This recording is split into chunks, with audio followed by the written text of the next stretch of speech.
This is the Earth, as it looked 90 million years ago. Geologists call this period the Late Cretaceous. It was a time of extreme global warming, when dinosaurs still ruled the planet. They went about their lives secure in their place at the top of the food chain, oblivious to the changes taking place around them. The continents were drifting apart, opening huge rifts in the Earth's crust. They flooded, becoming seas. Algae thrived in the extreme heat, poisoning the water. They died and fell in their trillions to the bottom of the rifts. Rivers washed sediment into the seas until the organic remains of the algae were buried. As the pressure grew, so did the heat, until a chemical reaction transformed the organics into hydrocarbon fossil fuels, oil, and natural gas.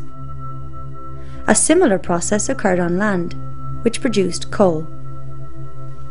It took nature about 5 million years to create the fossil fuels that the world consumes in 1 year. The modern way of life is dependent on this fossilized sunlight, although a surprising number of people take it for granted. Since 1860, geologists have discovered over 2 trillion barrels of oil. Since then, the world has used approximately half.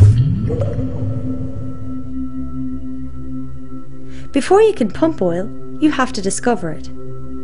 At first, it was easy to find and cheap to extract. The first great American oil field was Spindletop, discovered in 1900. Many more followed. Geologists scoured America. They found enormous deposits of oil, natural gas, and coal. America produced more oil than any other country, enabling it to become an industrial superpower. Once an oil well starts producing oil, it's only a matter of time before it enters a decline. Individual wells have different production rates. When many wells are averaged together, the combined graph looks like a bell curve. Typically, it takes 40 years after the peak of discovery for a country to reach its peak of production, after which it enters a permanent fall. In the 1950s, Shell geophysicist M. King Hubbard predicted that America's oil production would peak in 1970, 40 years after the peak of US oil discovery. Few believed him. However, in 1970, American oil production peaked and entered a permanent decline. Hubbard was vindicated. From this point on, America would depend increasingly on imported oil. This made her vulnerable to supply disruptions and contributed to the economic mayhem of the 1973 and 1979 oil shocks. The 1930s saw the highest rate of oil discoveries in US history. In spite of advanced technology, the decline in the discovery of new American oil fields has been relentless. More recent finds, such as Anwar, would at best provide enough oil for 17 months. Even the new Jack 2 field in the Gulf of Mexico would only supply a few months of domestic demand. Though large, neither field comes close to satisfying America's energy requirements. Evidence is now mounting that world oil production is peaking or is close to it. Globally, the rate of discovery of new oil fields peaked in the 1960s. Over 40 years later, the decline in discovery of new fields seems unstoppable. 54 of the 65 major oil-producing nations have already peaked in production. Many of the others are expected to follow in the near future. The world will need to bring the equivalent of a new Saudi Arabia into production every 3 years to make up for declining output in existing oil fields. In the 1960s, 6 barrels of oil were found for every one that was used. 4 decades later, the world consumes between 3 and 6 barrels of oil for every one that it finds. Once the peak of world oil production is reached, demand for oil will outstrip supply, and the price of gasoline will fluctuate wildly, affecting far more than the cost of filling a car. Modern cities are fossil fuel dependent. Even roads are made from asphalt, a petroleum product, as are the roofs of many homes. Large areas would be uninhabitable without heating in the winter or air conditioning in the summer. Suburban sprawl encourages people to drive many miles to work, school and stores. Major cities have been zoned with residential and commercial areas placed far apart, forcing people to drive. Suburbia and many communities were designed on the assumption of plentiful oil and energy. Chemicals derived from fossil fuels, or petrochemicals, are essential in the manufacture of countless products. The modern system of agriculture is heavily dependent on fossil fuels, as are hospitals, aviation, water distribution systems, and the US military, which alone uses about 140 million barrels of oil a year. Fossil fuels are also essential for the creation of plastics and polymers, key ingredients in computers, entertainment devices, and clothing. The global economy currently depends on endless growth, demanding an increasing supply of cheap energy. We are so dependent on oil and other fossil fuels that even a small disruption in supply may have far-reaching effects on every aspect of our lives.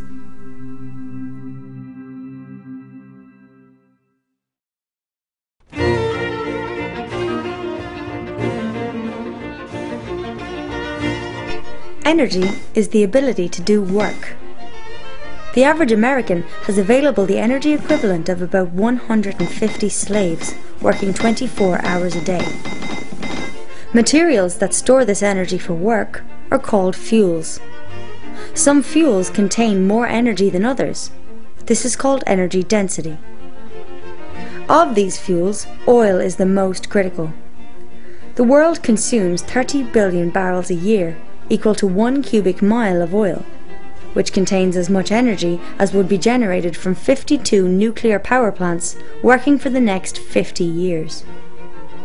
Although oil only generates 1.6% of US electricity, it powers 96% of all transportation. In 2008, 2/3 of America's oil was imported. Most was from Canada, Mexico, Saudi Arabia, Venezuela, Nigeria, Iraq, and Angola. Several factors make oil unique. It is energy dense. 1 barrel contains the energy equivalent of almost 3 years of human labor. It is liquid at room temperature, easy to transport, and usable in small engines. To acquire energy, you have to use energy. The trick is to use smaller amounts to find and extract larger amounts. This is called EROEI, energy return on energy invested. Conventional oil is a good example. The easy-to-extract, high-quality crude was pumped first. Oilmen spent the energy equivalent of 1 barrel of oil to find and extract 100. The EROEI of oil was 100. As the easy-to-find oil was pumped first, exploration moved into deep waters, or distant countries, using increasing amounts of energy to do so. Often, the oil found now is heavy or sour crude and is expensive to refine. The EROEI for oil today is as low as 10. If you use more energy to get the fuel than is contained in the fuel, it's not worth the effort to get it. It is possible to convert one fuel source into another. Every time you do so, some of the energy contained in the original fuel is lost. For instance, there is unconventional oil, tar sands and shale. Tar sands are found mainly in Canada. 2/3 of the world's shale is in the US. Both of these fuels can be converted to synthetic crude oil. However, this requires large amounts of heat and fresh water, reducing their EROEI, which varies from 5 to as low as 1.5. Shale is an exceptionally poor fuel, pound for pound containing about 1/3 the energy of a box of breakfast cereal. Coal exists in vast quantities and generates almost half of the planet's electricity. The world uses almost 2 cubic miles of coal a year. However, global coal production may peak before 2040. The claim that America has centuries' worth of coal is deceptive, as it fails to account for growing demand and decreasing quality. Much of the high-quality anthracite coal is gone, leaving lower-quality coal that is less energy-dense. Production issues arise as surface coal is depleted and miners have to dig deeper and in less accessible areas. Many use destructive mountaintop removal to reach coal deposits, causing environmental mayhem. Natural gas is often found alongside oil and coal. North American discovery of conventional gas peaked in the 1950s and production peaked in the early 70s. If the discovery graph is moved forward by 23 years, the possible future of North American conventional natural gas production is revealed. Recent breakthroughs have allowed the extraction of unconventional natural gas, such as shale gas, which might help offset decline in the years ahead. Unconventional natural gas is controversial, as it needs high energy prices to be profitable. Even with unconventional gas, there may be a peak in global natural gas production around 2030. Large uranium reserves for nuclear fission still exist. To replace the 10 terawatts the world currently generates from fossil fuels would require 10,000 nuclear plants. At that rate, the known reserves of uranium would last for only 10 to 20 years. Experiments with plutonium-based fast breeder reactors in France and Japan have been expensive failures. Nuclear fusion faces massive technical obstacles. Then there are the renewables. Wind power has a high EROEI, but is intermittent. Hydropower is reliable, but most rivers in the developed world are already dammed. Conventional geothermal power plants use existing hotspots near the Earth's surface. They are limited to those areas. In the experimental EGS system, 2 shafts would be drilled 6 miles deep. Water is pumped down one shaft to be heated in fissures, then rise up the other, generating power. According to a recent MIT report, this technology might supply 10% of US electricity by 2050. Wave power is restricted to coastal areas. The energy density of waves varies from region to region. Transporting wave-generated electricity inland would be challenging. Also, the salty ocean environment is corrosive to turbines. Biofuels are fuels that are grown. Wood has a low energy density and grows slowly. The world uses 3.7 cubic miles of wood a year. Biodiesel and ethanol are made from crops grown by petroleum-powered agriculture. The energy profit from these fuels is very low. Some politicians want to turn corn into ethanol. Using ethanol to supply 1/10 of projected US oil use in 2020 would require 3% of America's land. To supply 1/3 would require 3 times the area now used to grow food. To supply all US petroleum consumption in 2020 would take twice as much land as is used to grow food. Hydrogen has to be extracted from natural gas, coal or water, which uses more energy than is generated from the hydrogen. This makes a hydrogen economy unlikely. All the world's photovoltaic solar panels generate as much electricity as 2 coal power plants. The equivalent of between 1 and 4 tons of coal are used in the manufacture of a single solar panel. We'd have to cover as many as 140,000 square miles with panels to meet current world demand. As of 2007, there were only about 4 square miles. Concentrated solar power, or solar thermal, has great potential, though at the moment there are only a small number of plants operating. They are also limited to sunny climates, requiring large amounts of electricity to be transmitted over long distances. All of the alternatives to oil depend on oil-powered machinery, or require materials such as plastics that are produced from oil. When considering future claims of amazing new fuels or inventions, ask, does the advocate have a working commercial model of the invention? What is its energy density? Can it be stored or easily distributed? Is it reliable or intermittent? Can it be scaled to a national level? Are there hidden engineering challenges? What is the EOROEI? What are the environmental impacts? Remember that large numbers can be deceptive. For example, 1 billion barrels of oil will satisfy global demand for only 12 days. A transition from fossil fuels would be a monumental challenge.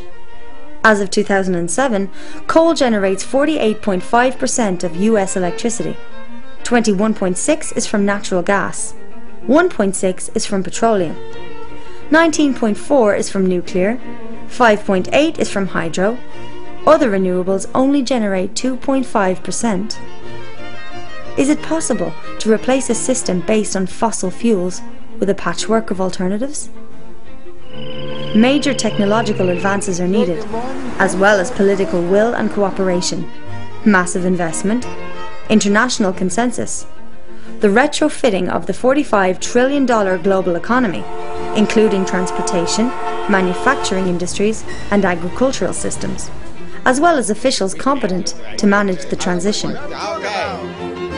If all these are achieved, could the current way of life continue?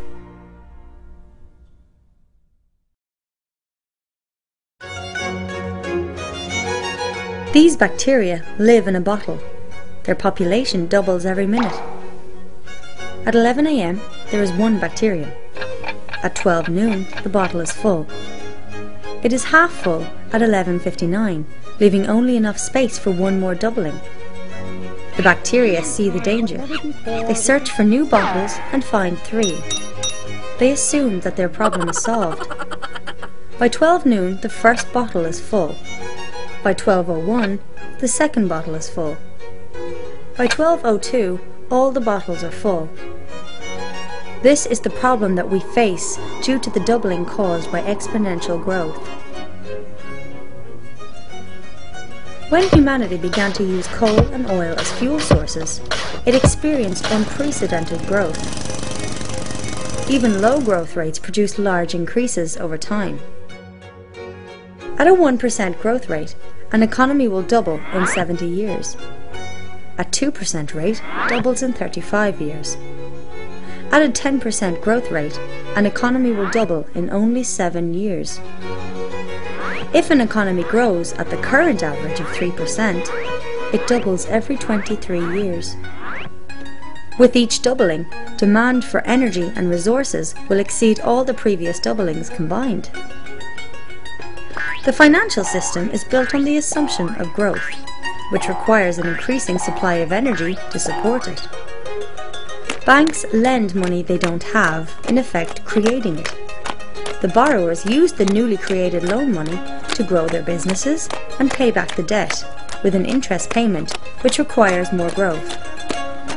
Due to this creation of debt-formed money, most of the world's money represents a debt with interest to be paid. Without continual, new and ever larger generations of borrowers to produce growth and thus pay off these debts, the world economy will collapse. Like a Ponzi scheme, the system must expand or die.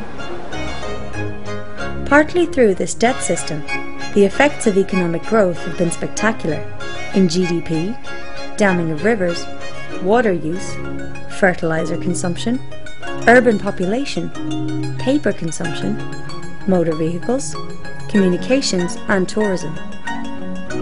World population has grown to 7 billion and is expected to exceed 9 billion by 2050. On a flat, infinite Earth, this might not be a problem. However, as the Earth is round and finite, we will eventually face limits to growth. Economic expansion has resulted in increases in atmospheric nitrous oxide and methane, ozone depletion, increases in great floods, damage to ocean ecosystems, including nitrogen runoff, loss of rainforest and woodland, increases in domesticated land, and species extinctions. If we place a single grain of rice on the first square of a chessboard, double this and place 2 grains on the second, double again and place 4 on the third, double again and place 8 on the fourth, and continue this way, putting on each square twice the number of grains than were on the previous one. By the time we reach the final square, we need an astronomical number of grains. 9 quintillion, 223 quadrillion, 372 trillion, 36 billion, 854,776,000 grains. More grain than the human race has grown in the last 10,000 years. Modern economies, like the grains on the chessboard, double every few decades. On which square of the chessboard are we? Besides energy, civilization demands numerous essential resources: fresh water, topsoil, food, forests, and many kinds of minerals and metals. Growth is limited by the essential resource in scarcest supply. A barrel is made of staves, and like water filling a barrel, growth can go no further than the lowest stave, or the most limited essential resource. Humans currently utilize 40% of all photosynthesis on Earth. Though it might be possible to use 80%, we are unlikely to ever use 160%.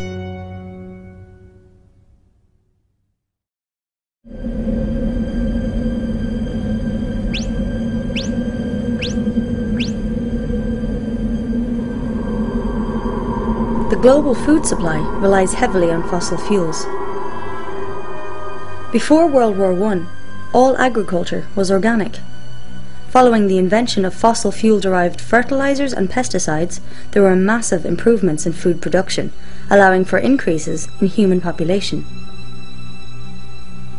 The use of artificial fertilizers has fed far more people than would have been possible with organic agriculture alone. Fossil fuels are needed for farming equipment, transportation, refrigeration, packaging in plastic, and cooking. Modern agriculture uses land to turn fossil fuels into food and food into people. About 7 calories of fossil fuel energy are used to produce 1 calorie of food. In America, food travels approximately 1,500 miles from farm to customer.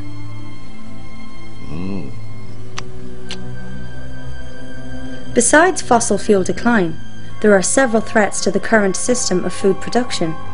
Cheap energy, improved technology, and subsidies have allowed massive fish catches. Global fish catches peaked in the late 1980s, forcing fishermen to move into deep waters. Nitrogen runoff by fossil fuel-based fertilizers poisons rivers and seas, creating enormous dead zones. At this rate, all fish populations are projected to collapse by 2048. Acid rain from cities and industries leaches the soil of vital nutrients such as potassium, calcium, and magnesium. Another threat is a lack of water. Many farms use water pumped from underground aquifers for irrigation. The aquifers need thousands of years to fill up, but can be pumped dry in a few decades, like oil wells. America's massive Ogallala aquifer has fallen so low that many farmers have had to return to less productive dry land farming. Additionally, the use of irrigation and fertilizers can lead to salinization, the accumulation of salt in the soil. This is a major cause of desertification. Still another threat is topsoil loss. 200 years ago, there were 6 feet of topsoil on the American prairies. Today, through tillage and poor practices, approximately half is gone. Irrigation encourages the growth of stem rust fungi like UG99, which has the potential to destroy 80% of the world's grain harvest. According to Norman Borlaug, father of the Green Revolution, stem rust has immense potential for social and human destruction. The use of biofuels means that less land will be available for food production. An area has a finite carrying capacity. This is the number of animals or people that can live there indefinitely. If a species overshoots the carrying capacity of that area, it will die back until the population returns to its natural limits. The world has avoided this die-off by finding new lands to cultivate or by increasing production, which has been possible largely thanks to oil. To continue growth, more resources are required than the Earth can provide, but no new planets are available. In the face of all these challenges, global food production must double by 2050 to feed the growing world population. 1 billion people are already malnourished or starving. There will be challenges in feeding over 9 billion in the years to come, when world oil and natural gas production will be in decline.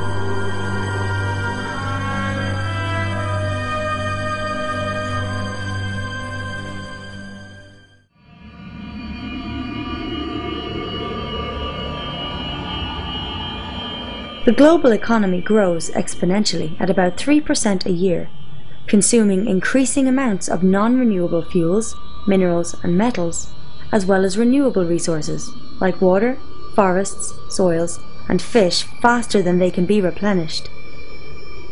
Even at a growth rate of 1%, an economy will double in 70 years. The problem is intensified by other factors. Globalization allows people on one continent to buy goods and food made by those on another. The lines of supply are long, placing strains on a limited oil resource. We now rely on distant countries for basic necessities. Modern cities are fossil fuel dependent.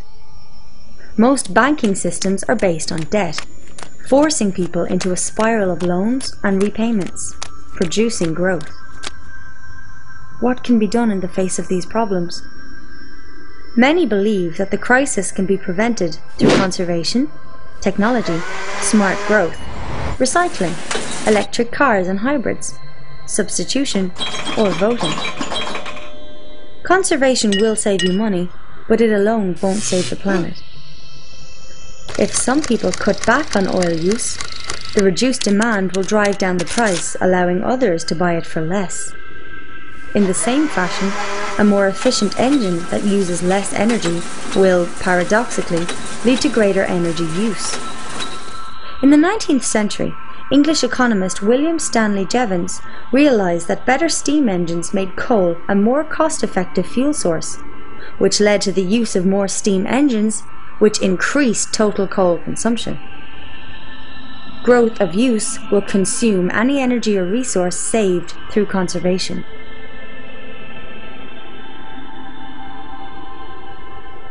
Many believe that scientists will solve these problems with new technology. However, technology is not energy. Technology can channel energy into work, but it can't replace it. It also consumes resources. For instance, computers are made with 1/10 of the energy needed to make a car. More advanced technologies may make the situation worse, as many require rare minerals, which are also approaching limits. For example, 97% of the world's rare earths are produced by China, most from a single mine in Inner Mongolia. These minerals are used in catalytic converters, aircraft engines, high-efficiency magnets and hard drives, hybrid car batteries, lasers, portable X-rays, shielding for nuclear reactors, compact discs, hybrid vehicle motors, low-energy light bulbs, fiber optics, and flat-screen displays. China has begun restricting the export of these minerals as demand soars. So-called sustainable growth, or smart growth, won't help, as it also uses non-renewable metals and minerals in ever-increasing quantities, including rare earths. Recycling will not solve the problem, as it requires energy, and the process is not 100% efficient. It is only possible to reclaim a fraction of the material being recycled. A large portion is lost forever as waste. Electric cars run on electricity. As most power is generated from fossil fuels, this is not a solution.